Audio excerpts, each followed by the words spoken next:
আমি হেলেনা রায়হান ক্লাসবেল থেকে তোমাদের সকলকে জানাই স্বাগতম। আজকে আমি তোমাদের সাথে আলোচনা করব প্রথম অধ্যায় নিয়ে, অর্থাৎ প্রথম অধ্যায়ের ভেরি ইম্পর্ট্যান্ট এমসিকিউ। এই অধ্যায়ের মধ্যে মাত্র 4টি এমসিকিউ আছে, তার মানে 4টা টাইপ আছে। এই 4টা টাইপ করলেই ইনশাল্লাহ এই অধ্যায়টা টোটালি কমপ্লিট হয়ে যায়। আমি আজকে এইরকম 2টা এমসিকিউ করাবো, 4টার মধ্যে থেকে 2টা।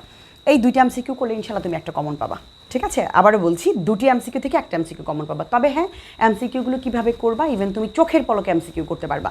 জাস্ট মানে 1 সেকেন্ড লাগবে তোমার একটা এমসিকিউ করতে, এমন টেকনিকও শিখাই দিব। তার আগে তোমাদেরকে একটি কথা বলি, সেটা হচ্ছে ক্লাসভেল তোমাদের জন্য, অর্থাৎ SSC 25 যারা আছো তাদের জন্য একদম নতুন কোর্স শুরু করেছে। আমাদের টেস্টকে কেন্দ্র করে নতুন কোর্স আমরা শুরু করেছি। এই কোর্সে তোমরা অনেকে বলতে পারো, ম্যাম এখন তো সময় নেই, আমি কি ভর্তি হলে কাজ হবে? অবশ্যই হবে। 3-4টা ক্লাস মাত্র হয়েছে, এই ক্লাসগুলোর অলরেডি রেকর্ড আছে। আর তাছাড়া আমাদের এই কোর্সে আমরা 199টা এমসিকিউ কমপ্লিট করাচ্ছি। তুমি ইনশাল্লাহ যদি এমসিকিউতে দুর্বল হয়ে থাকো, তুমি 20 থেকে 25 এমসিকিউতে তবুও পাবে 199টি। আবারও বলছি, 199টি এমসিকিউ আমি করাবো একদম বেসিক থেকে একদম ক্লিয়ার করে দেবো এভরিথিং। এছাড়া পিডিএফ তো থাকছি, জেপিজি পিডিএফ দুইটাই দিয়ে দিব নিজেরা প্র্যাকটিস করার জন্য, ঠিক আছে? বিস্তারিত জানার জন্য কোর্স সম্পর্কিত ফার্স্ট কমেন্ট অথবা ডিসক্রিপশন বক্স দেখবে। এছাড়া সৃজনশীল তো আছে, 23টা ম্যাথ আমি বাছাই করে দিয়েছি ইউটিউবের জন্য, ওগুলোও আমাদের কোর্সে আছে, ওগুলো তুমি করতে পারবে। এছাড়া আমার পার্সোনাল হোয়াটসঅ্যাপ নম্বরে যে কোনো প্রয়োজনে আমাকে নক করতে পারবে। চলো ক্লাসে ফিরে যাই। এই অঙ্কটা আমরা খুব কম সময়ের মধ্যে কিভাবে করব দেখো। এখানে আমি তোমাকে একটা কথা বলি, প্রথম অধ্যায়ের মধ্যে 2টা এমসিকিউ খুব আসে, মানে অনেক আসে। সেটা হচ্ছে মূলদ আর অমূলদ। নিচের কোনটি মূলদ, নিচের কোনটি অমূলদ। তবে এটা করার আগে আমি তোমাদেরকে একটু এখানে দেখাতে চাই কোনটি অমূলদ। এখন আমি যদি তোমাকে বলি এইটা অমূলদ, যদি বলে নিচের কোনটি মূলদ, আমি যদি তোমাকে বলি খুবই খেয়াল করবা এইটি মূলদ, আমি কি মুখস্থ করেছি বা তুমি কি মুখস্থ করবে? ঘ হচ্ছে অমূলদ, তারপরে হচ্ছে এইটার খ হচ্ছে মূলদ। তুমি কি এরকম করে পরীক্ষার হলে গিয়ে সেম প্রশ্ন সেম প্যাটার্নে খুঁজে পাবে? কখনোই না। তাহলে আমি কিভাবে করলাম, চলো সেই টেকনিকটাই শিখাই। মূলদ আর অমূলদ এটা বোঝার জন্য 2টা ট্রিক্স তোমাকে জেনে রাখতে হবে, মানে 2টা বলতে পারো নিয়ম তোমাকে জেনে রাখতে হবে, একদমই ইজি। চলো, মূলদ কাকে বলে? আমরা জানি কোনো সংখ্যার উপরে যখন এরকম একটা ফোঁটার মতো থাকে, এটাকে আমরা পৌনপুনিকও বলতে পারি অথবা আবৃত দশমিকও বলতে পারি। যেই কোনো সংখ্যায় যদি আমরা দেখি পৌনপুনিক বা আবৃত দশমিক আছে, 2টি চোখ বন্ধ করে তুমি বলবে এটি মূলদ সংখ্যা। আবারও বলছি, যদি কোনো সংখ্যার উপরে আমরা এরকম পৌনপুনিক দেখি অথবা সেটা মানে আবৃত দশমিক, যাই বলি না কেন, 2 নামই ডাকা যায়, এই সংখ্যাটা হচ্ছে আমার কি মূলদ। আরেকটা দেখি, যদি কোনো সংখ্যার মানে পূর্ণবর্গ কোনো সংখ্যার উপরে বর্গমূল থাকে, অবশ্যই পূর্ণবর্গ, যে কোনো সংখ্যা না, পূর্ণবর্গ। পূর্ণবর্গ কথার মানে কি, যেই সংখ্যাকে ভাঙলে মানে এটা দ্বিগুণ করা যায়, ডাবল করা যায়। যেমন আমি যদি তোমাকে একটু এখানে দেখাই, যেমন 4-এর উপরে আমার কি আছে এখানে বর্গমূল, তো 4 মানে হচ্ছে 2 স্কোয়ার, এই যে পূর্ণবর্গ 2 গুণ 2। কিন্তু 5-এর উপরে বর্গমূল 5কে কি আমি 2 স্কোয়ার 3 স্কোয়ার লিখতে পারি? না, পারি না, তাহলে এটা হবে না। এমন আরও পূর্ণবর্গ সংখ্যা এমন কে আছে, যেমন 1 আছে, যেমন 4 আছে, 9 আছে, 3-3-এ 9, 4-4-এ 16 আছে, তারপরে 25, 5-5-এ 25, 5 স্কোয়ার লিখতে পারি। তারপরে যেমন ধরো 36, 6-6 লিখতে পারি, 49, 7-7 লিখতে পারি, 64, 8 স্কোয়ার লিখতে পারি। এইরকম সংখ্যাগুলোর উপরে যদি বর্গমূল থাকে, অবশ্যই সেই সংখ্যাটি মূলদ সংখ্যা। কেন? কারণ তাকে আমি স্বাভাবিক সংখ্যায় রূপান্তর করতে পারি। যেমন 4কে 2 স্কোয়ার রুডিয়ার স্কোয়ারে কাটা 2, এই তো একটা স্বাভাবিক সংখ্যা হয়ে গেল, ঠিক আছে? অর্থাৎ এটাকে পূর্ণ সংখ্যা, স্বাভাবিক বলবো না, পূর্ণ সংখ্যা যদি আমি তাকে আনতে পারি আস্ত সংখ্যায়। আরেকটা হচ্ছে, যদি কোনো সংখ্যাকে আমি p/q আকারে প্রকাশ করতে পারি। এখন প্রশ্ন হচ্ছে p/q আকার মানে কি? এটা দেখলেই তো মাথা ঘুরে, p/q আবার মানে কি? p/q মানে হচ্ছে ভগ্নাংশে যদি তাকে আমি প্রকাশ করতে পারি। যদি আরও সন্দেহ তোমার মনে হয় যে আমি ঠিক বুঝতে পারছি না, তাহলে আমি তোমাকে বলবো, আমি যদি কোনো একটা সংখ্যাকে ভগ্নাংশকে ধরো প্রথমটা ধরো 3/2 বা 4/5 এরকম আমি দেওয়ার পরে যদি দেখি এদের মানে ভগ্নাংশে ভাঙানোর পরে এদের সংখ্যাটা লিমিটেড আসছে, সীমিত, 2.34, 5.13 অথবা 2.1, অল্প 2-3টার মধ্যে লিমিটেড, শেষ, ক্যালকুলেটর জোরে আমার সংখ্যা আসে না, এই 2-3টার মধ্যেই ক্লোজ হয়ে গেছে, এরকম সসীম লিমিটেড সংখ্যাকে আমরা চোখ বন্ধ করে বলতে পারবো মূলদ সংখ্যা।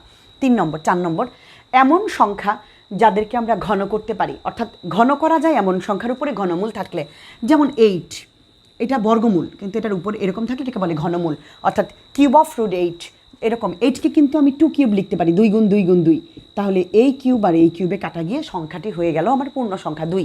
আবার যদি আমি এটা না বলি, আমি বলি 64, 64 উপর যদি ঘনমূল থাকে, অর্থাৎ এই 64কে আমি এরকম একই রকম ঘনমূল মানে ঘন করা যায় সংখ্যাকে, যেমন 4 × 4 × 4 অর্থাৎ 4 কিউব, এটা কাটলাম 4।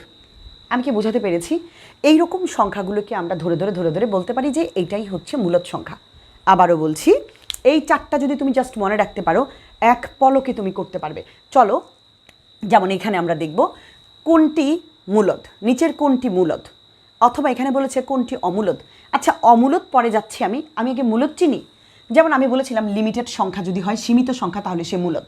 ওকে, এটা মূলদ। কোনো সংখ্যার উপরে পৌনপুনিক থাকলে সে হচ্ছে মূলদ, তাহলে এটাও মূলদ। কোনো পূর্ণবর্গ সংখ্যার উপরে যদি বর্গমূল থাকে তাহলে সে মূলদ। 9কে আমি 3 স্কোয়ার লিখতে পারি, স্কোয়ারের রুটে কাটা 9, তার মানে এই 3টাই যদি মূলদ হয় তাহলে রয়ে গেল এই বেচারা, অর্থাৎ এ হচ্ছে অমূলদ। এছাড়া অমূলদের সংজ্ঞায় যদি আমি যাই, মানে বৈশিষ্ট্য, পূর্ণবর্গ নয় এমন সংখ্যার বর্গমূল, যেমন √2, 2কে তো আর পূর্ণবর্গ করা যায় না, √3, √5, √7, √6, √8, কিন্তু √9 না, √9 একটি পূর্ণবর্গ সংখ্যা। পূর্ণবর্গ নয় এমন সংখ্যার উপরে বর্গমূল যদি থাকে তবেই তাকে আমি বলতে পারবো অমূলদ। এছাড়া আরও একটা টেকনিক আছে, অসীম দশমিক। যেমন আমি যদি √2কে ক্লিক করি ক্যালকুলেটরে দিয়ে √2 দিলাম, তখন একটা অসীম একটা ক্যালকুলেটর জুড়ে একটা মান আসবে, বিশাল বড় একটা মান আসবে, ইভেন তারা রিপিট হবে না। যেমন 3.4156789332, কেউ কারোর সাথে মিল নেই, হিউজ সংখ্যাটা। এইরকম অসীম সংখ্যা যদি আসে তখন আমি তাকে বলবো, ইভেন একটা সাথে একটা মিল থাকতে পারবে না, তখন আমি তাকে বলবো অসীম দশমিক সংখ্যা যদি হয়, তার মানে সে হচ্ছে অমূলদ। তার মানে কি বুঝতে পারলাম?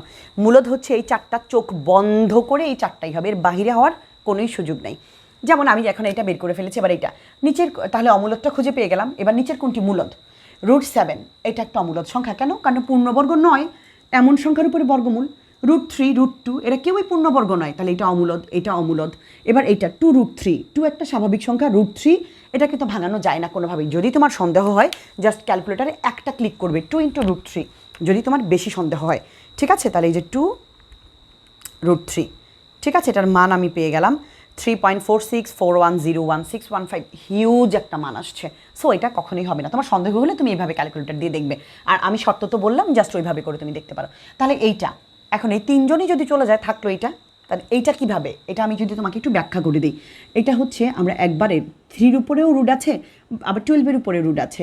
তা আমি যদি 3 দিয়ে 12কে কাটি 4, 4 একটি পূর্ণবর্গ সংখ্যা, যাকে বর্গমূল করলে কাটাকাটি করলে 2 বের হয়। তার মানে আমি একে পূর্ণ সংখ্যায় রূপান্তর করতে পেরেছি, তার মানে এটি একটি কি সংখ্যা? মূলদ সংখ্যা।